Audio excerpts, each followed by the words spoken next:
Welcome, everybody. My name is Rob Burnett. I'm the CEO of the Netcapital Funding Portal. We're a funding portal. We help companies with equity crowdfunding raises through Regulation CF.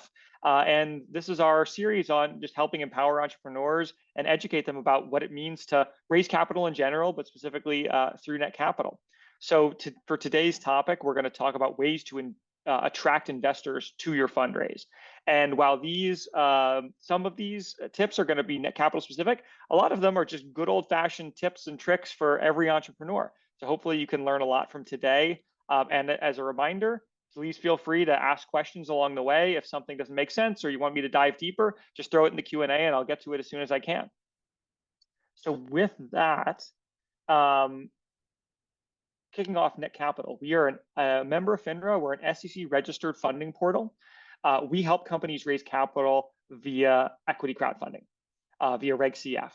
And so when you come to Netcapital, we do a couple of things. We pride ourselves in having a very hands-on approach to our fundraising and helping our issuers, companies like you, raise capital. So you always get to work with a dedicated team of at least 3 people. We help you put together your materials like your Form C, as well as your offering page, so your pitch page to investors, and we help you with a fundraising plan. When you work with Netcapital, all of your investors who invest via Netcapital are grouped into one line on your cap table using our record owner structure. So we make it simple and easy, and we try our best to be as founder friendly and as entrepreneur friendly as possible. First question today is, will I enable the chat? The answer is maybe. I'll ask one of my team members. Sorry, if someone can work on enabling the chat, we'll see if we can get that going. In the meantime, the Q&A function is available for anyone who has questions. Thanks, Stephen, for that. While we're waiting on that, let's dive into attracting investors. This is the biggest question I get from everybody I work with about how do I attract people to my raise? And the name of the game is getting people to see your investment opportunity. So the first thing you're going to want to do, it's the simplest, it's the most impactful, and it's the thing I see entrepreneurs do the least. And that is build a list of potential investors. So when it comes to Reg CF, the beautiful thing is that anybody can be an investor. So it can be your friends and family, right? Your uncle and your aunt, your brother, your nephew, your grandfather. Any of those people who are close to you can be investors. Now, I just listed off a bunch of family members. It can also be former work colleagues. It could be your childhood best friend. It can be your mentor from your local entrepreneurship group. All of these people can become investors. And so that should shift your focus as an entrepreneur as to both how you talk to people and what you plan to ask them for. So at the most simple level, you want to write things down. I'm a big fan of organization. You want to write down who these people are, how you get in contact with them, name or phone, emails and phone numbers. And then you want to write down a target of how much you think they can invest. On Netcapital, that might be $100. It might be $10,000. It might be $100,000. But you want to write down a target, because there's nothing that keeps you organized like having a list and seeing everyone who's out there. Once you have that list, you want to do a couple of key things. First, you want to segment it. So you talk to different people differently, right? You'll talk to your friends differently than you'll talk to your family, differently than you'll talk to your customers or other people who might want to be early investors. And so you want to treat them all differently. And whether you're going to call them, text them, email them, invite them to a webinar, you want to make sure you tailor your message to the audience you're talking to. So if you're talking to family, it might be more of an ask, hey, can you help me out? If you're talking to customers, it might be help us become a community-owned business. If you're talking to investors, it might say, this is your early opportunity to get in with my startup. Let me tell you why you should invest. And so having those custom messages is really important. You want to make sure people can hear you and feel seen by you when you're asking them to open their wallets and invest in you. And then for these potential investors, you really want to come up with a plan. That's why I'll encourage everyone to write things down.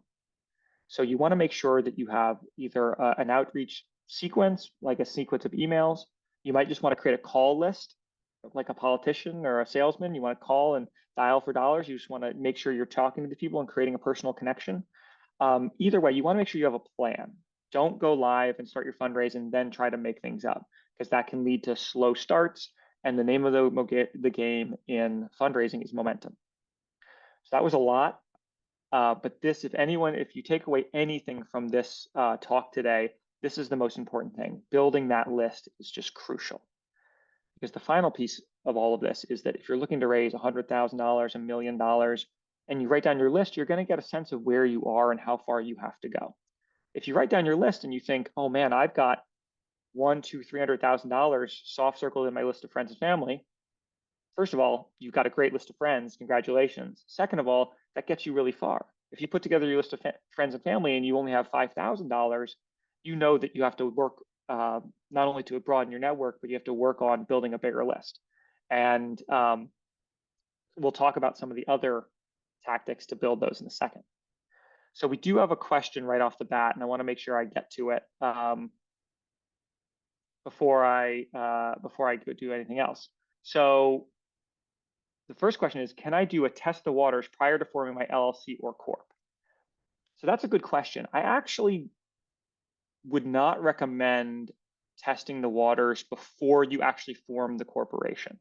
Forming corporations or LLCs, that's quite simple and easy. It usually costs a couple $100. It's very good to have, and generally a good idea to have a corporate structure set up before you do any kind of business. Corporations exist for a reason. They shield individuals from liability. You should always talk to your attorney about the best formation structure and things like that, but I wouldn't start to solicit investments before you actually have a corporate structure in place. You should always have one of those in place. Like I said, it's usually pretty simple and easy to do that. We actually have a partner called Code Law that can help set up your corporation or LLC very quickly and easily for minimal cost. So I'd recommend doing that first. The second part of this question is, I want to start with the Reg D 506C. Now, Netcapital, we usually start with Reg CF. A 506C raise it does allow for general solicitation, so advertising, but only accredited investors can invest. I'm actually not familiar with the testing the waters rules on Reg D 506C. I'm not sure they exist, so I'd be cautious there. For anyone thinking about testing the waters for a Reg CF raise, that is possible if you had your corporation in existence, but I would advise caution, and for two reasons. So for anyone not familiar, testing the waters is when you start talking about the raise before you start it. This is a way to see if people are even interested in investing in you. There's two big problems with testing the waters that every entrepreneur should be aware of. The first is that there are rules to testing the waters, including mandatory disclosures about you have to put some information at the end of every message that basically is a disclaimer for any potential investor. If you don't include those materials or those disclosures, that can affect your ability to do a raise in the future because you would be in breach of the rules. So make sure you consult with your attorney or Netcapital if you ever want to do testing the waters. I wouldn't do it without doing that because you might, if you fall afoul of the rules, you might be barred from doing a Reg CF raise. The second problem with testing the waters is we often find that companies hope money will rain from the sky, and it typically doesn't. But then also, we typically find that investors will come and say yes. They'll say yes to testing the waters. They'll give you their information. They say, yes, I want to invest. But then by the time you actually come around to ask them to invest, which typically can be weeks or months later, they've forgotten about you. They are not interested in it anymore. They're done. And so you have to sell them twice, which can be time consuming for entrepreneurs. It can mean a dissatisfying experience for investors. And it can mean that a lot of your good hard work done selling investors, you get, at least, we've seen 20%, 30% attrition on testing the waters into actual investments. And therefore that can be really problematic because you've spent a lot of time and energy doing testing the waters only to have those people not come through. So CJ, I hope that answers your question there. I know that was a lot, but hopefully that helps there. And Stephen, thanks for including us in the chat there. All right, but after you build your list of potential investors, what do you do next? The next thing to do is prepare an acquisition funnel. So this is a term that we're borrowing from sales, but it's very important. So you want to, most people do not buy or purchase anything the very first time they see it.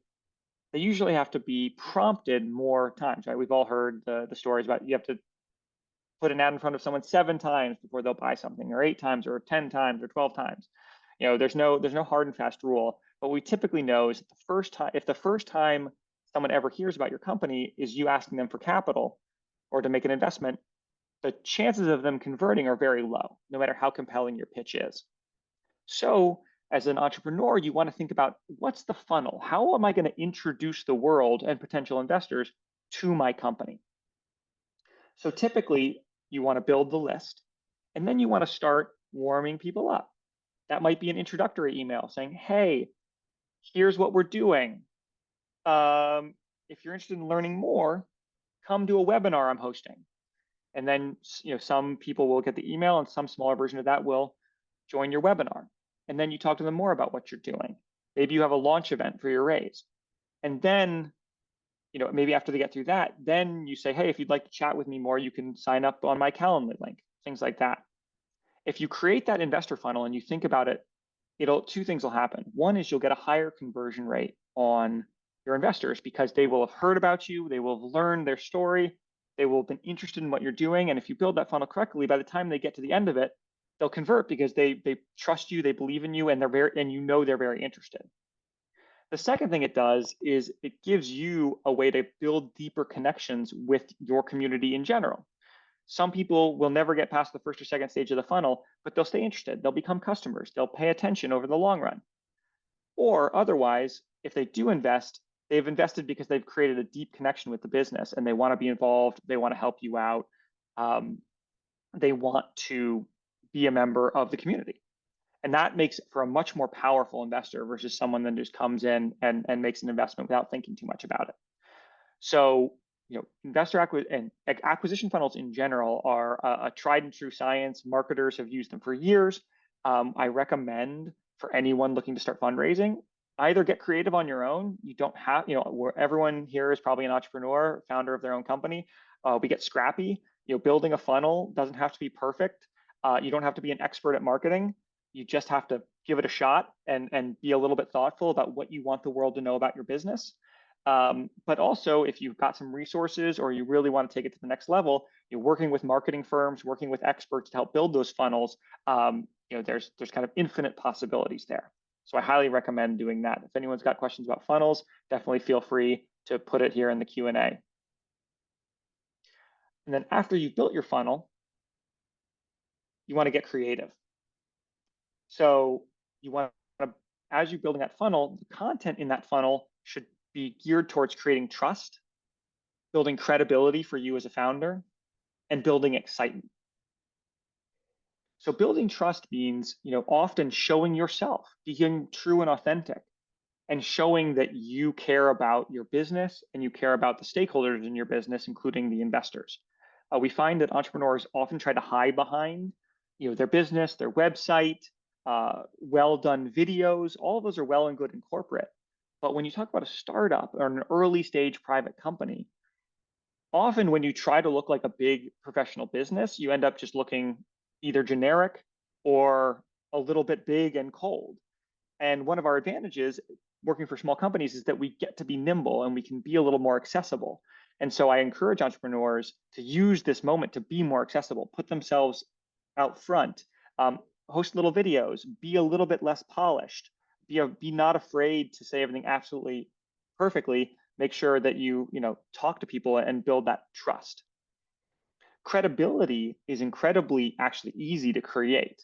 It doesn't actually take much, whether it's a customer recommendation, a shout out from an expert in the field, or even just talking about your own credentials, whether that's because you've got an advanced degree in the space or you've exited a company in your space before, or if you're just a passionate individual who spends every waking moment thinking about your startup and the problem you're trying to solve. You can build credibility that way. And then with excitement, startups, however big or small they might be, ultimately we're trying to change the world, whether it's a massive change like moving to renewable energy, or just a small change like, changing how e-commerce payments go in or changing what kind of snacks people eat. We're all trying to change the world in some way, whether it's all our small corner or much bigger aspirations. And so when you want to create excitement and when you're trying to find investors, especially in this world of Reg CF, where you get to talk to everybody, what you want to do is paint a picture of the world that will exist when your company is successful. And for many investors, that creates excitement. I want to see, this snack bar on every shelf in my local grocery store. I want it so I can get it whenever I want.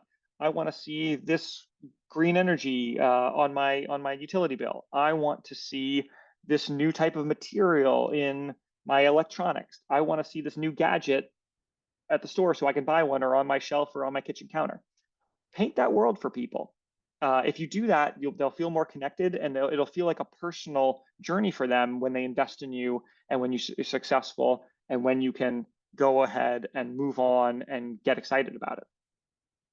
So, don't underestimate those things. My final bit of advice here is that entrepreneurs love their businesses. They often think of, our businesses are our children. They're beautiful to us, but often to other people, they might not make sense. They're not obvious. It's not completely obvious that whatever you're doing makes sense. And so taking a little extra time to paint a picture for people about what the world's going to look like when you're successful, that can be an incredibly powerful tool for creating excitement, driving engagement. And as you work, like I said earlier, as you work people down your funnel, they get more and more excited to the point where they really are going to feel an emotional connection to you and want to see you succeed. And the entrepreneurs that do all of this exceptionally well do really well at equity crowdfunding. They raise a lot of capital and they get very motivated fan bases behind them as they go build their business, which is invaluable for any number of reasons as you grow. As a reminder, if anyone's got questions as they go along, please feel free to jump in, throw it in the Q&A. I'm happy to take a moment to answer them. But in the meantime, so you've created your list and you've built a funnel and you've built some creative, engaging tools and ideas and content around your brand. What do you want to do next? Oftentimes, fundraising doesn't happen linearly. It happens in a stepwise fashion where you raise some money and then you hit a plateau. And then you need to break that plateau and go raise some more money. And then you'll probably hit another plateau and then you'll need to keep going. So when you hit that first plateau, where do you go next? And I encourage most entrepreneurs to broaden their own network. So, as a startup founder or executive or member of a founding team or early employee at a startup, most of what you're going to try and do is create connections. So there are all kinds of great communities around the startup and early stage company world, whether it's local meetups like 1 Million Cups or other startup specific and entrepreneur specific groups. There are oftentimes happy hours and other things you can go to, and you just want to go around, shake hands, see who might be interested in your business. There's also online communities, any number of them, whether it be Reddit forums or if you're a younger person, Gen Z VC is a great online Slack community. All kinds of things where you can go and talk about your business and ask people for advice and meet with your peers, other people building businesses. And I think really working those angles and just making sure that you work them genuinely, not just posting online, hey, here's my fundraise, come invest in me, right? But asking questions, offering advice, lamenting about issues or roadblocks, celebrating successes. All of these things done out in the open can help you broaden your network. Even if you just go on LinkedIn and kind of what some people call build out loud. If you're going to take the crowd approach to fundraising, you're going to want to build out loud a little bit, which means you're going to post about your successes, post about your failures, post about your struggles, post about your wins. All of these things will, as I spoke about earlier, they'll build trust and credibility, and they'll be engaging content that people will want to watch and read and see. And then you'll be able to ask them more credibly for an investment and get a better conversion rate. And as you can see here, one of our pro tips is to think about this in terms of math. You'll need about 1,000 investors to raise $1 million on average, give or take. And so, conversion rates can be anywhere from 1% to 10% or more. And so you want to think about, how do I talk to 10,000 people or 100,000 people? That might seem insurmountable, but 1,000 people isn't that big a number to get to for most entrepreneurs. Most businesses will need more than 1,000 customers or stakeholders or other things in order to be successful. And this is one step along that journey. So thinking about trying to build out that and broaden that network can be very powerful, and it can be a great mindset as an entrepreneur, because it'll make you better at pitching, sales, community building, and talking about your business. So always keeping in mind that you've got to get more and more people into your network and broaden it can be very powerful. It's a good practice to get into, no matter who you are, no matter what stage of growth you're in.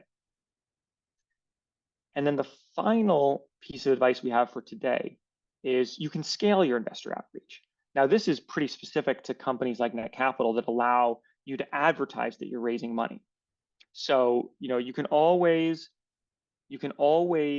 go out there and shake hands and be out there in the world as an individual. But at a certain point, if you want to raise, if you want more than 1,000 people to invest, if you want 5,000 people to invest, if you want to really build out a larger community, you have to find ways to scale yourself. Doing that one-on-one takes a lot of time, and that's where marketing comes in. Oh, and I got too ahead. So when you're marketing, you can reach much broader audiences. We have incredible tools at our disposal now as entrepreneurs, whether it be Facebook and Instagram, LinkedIn, Twitter, YouTube, Reddit, even TikTok. These are platforms that allow you to reach massive numbers of people. You can also do things like, get featured in the New York Times or other publications. You can hire influencers to market and talk up your business. And these can be at small scale, local things, and these can be huge and large scale. And so for every company looking to get out there, I encourage you to think, as you build your funnel, build your lists, incorporating some kind of way to scale your outreach, to use the power of the internet or other mass media to get out there, can be very powerful. There's infinite options here. And when we work with our companies in Netcapital, we try to help you work with any number of third parties to build this out. And so this can be, again, a very powerful way to get out there and do and show the world who you are. So I'll give a second here for some questions. I hope this was informative to everybody. There's at least one question here. Can the first round of investors liquidate their shares before the company exit? And who decides on share price since they're not publicly traded? So William, thanks. That's a great question. So with private investments, whether that's through Reg CF or even Reg D or other private placements, these securities are generally illiquid. So investors who invest should be prepared to invest for the long run. They should be prepared to lose their entire investment, because most startups fail, and that's okay. And there's limited opportunity to sell your shares before a exit event like an acquisition or an IPO. So you're going to want to make sure that investors who invest in you come along for the ride and are prepared for that ride. As a funding portal, we have a lot of investor disclosures directly related to this exact question, making sure that people know that they shouldn't invest more than they are comfortable losing, and making sure that they understand that when you invest, you're investing for the long run, and it's your job to you'll have to stick with the company until they exit. Now, Netcapital has publicly announced that we are working with an ATS partner to allow to try to build in some secondary liquidity for investors, allowing some transferring of shares before an acquisition or an IPO. We're in the early stages of working on that. We'll have more information for the public later as that gets further along. It's something we're very excited about, but it's something investors shouldn't be banking on when they make investment decisions, because ultimately, even if those functionalities exist, there's no guarantee of liquidity, because unlike the public markets, which have high amounts of liquidity, it's pretty easy to buy and sell shares. The public market, or the private markets, that's much harder to do. And so you want to make sure you set proper expectations for investors. William, thanks for that question. I've got another question here. Are we able to get a recorded copy of this webinar emailed to us? so we could view the things we missed later. Hassan, yes, we'll make sure we reach out to everyone on this. We'll send you a recording as well as these slides, so not to worry if you haven't, if you joined halfway through or you haven't been taking notes, we'll make sure we get all this to you. All right, I'll give everyone another minute. If there's any other questions, please feel free to drop them in the chat or the Q&A function. Otherwise, we really appreciate you being here and taking the time to learn with us. We're always here to help. If you're interested in learning more about Netcapital or want to talk to a person about your specific business, please feel free to email team@netcapital.com. We'll also, as I mentioned, we'll be following up with all of you with this information, just so you have it. If anyone has additional questions, happy to set up one-on-one time. And then I'll answer our last question here from William, and we can go from there. So besides our own effort to make the market, how much can Netcapital help drive the raise? It's a really great question. So what I always like to tell entrepreneurs is that ultimately you cannot outsource fundraising. So it is vital that entrepreneurs that come and want to raise do the things I recommended here and be out there in front. So if an entrepreneur is out in front, talking, posting updates, having compelling content, Netcapital has an existing base of tens, if not hundreds of thousands of investors that are excited and shopping for deals. We send emails to them about deals. We do live events, and we generally try to make sure our website is accessible and easy to shop. So you'll definitely see momentum from Netcapital's built-in user base. What I caution investors and what I caution entrepreneurs about is the fact that these investors who invest a lot see deals every single day. And so they really want to look for deals that are active, that show momentum, and show that the entrepreneurs are out there generating excitement. So there's absolutely plenty of great prospects on Netcapital that we can help you access and help you get access to. But if that's your primary market for investors, we typically see that being a tough strategy. It's an uphill battle. Whereas if you've got a great network and you're out there every day chatting with investors, our investors tend to see that and get excited and join along and follow along as well. So William, I hope that answers your question. Happy to chat in more detail if you want to dive in further. We do have another question here from Hassan. What assistance do you guys provide as far as the legal side of things are concerned? It's a great question. So Netcapital helps you put together what's called your Form C and your offering statement. These are the SEC required documents that you have to file in order to do a Reg CF raise. We help you put that together with our proprietary technology, and we have a compliance team that's going to work with you to put everything together. Now, ultimately, these are still your fundraisers. As an entrepreneur, you're still responsible for them. If you have outside counsel and you want to work with them, we work with attorneys all the time, but we help put together and draft all the documents so that it's quick and easy when you're ready to go to get them reviewed and have them put all together. I hope that answers your question.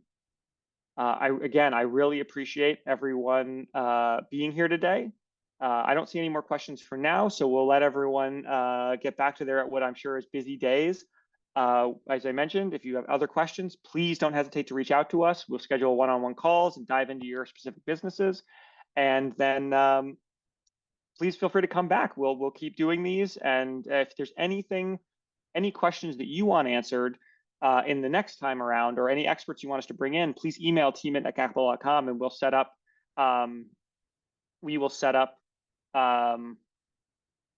more learning opportunities for everybody. And I'll answer this last question before I go. Are there upfront fees to consider? Yes, there are fees to fundraise, both from Netcapital and things like getting CPA reviews and things like that. It's very company dependent as to, it might be almost nothing or nothing. It might be, thousands of dollars. It really depends on your business. So I encourage you, if you're thinking about this, to come reach out to us, schedule a call, and we can talk through your specific scenario, and we can figure out what's the best option for you. All right, everybody, I'll call it there.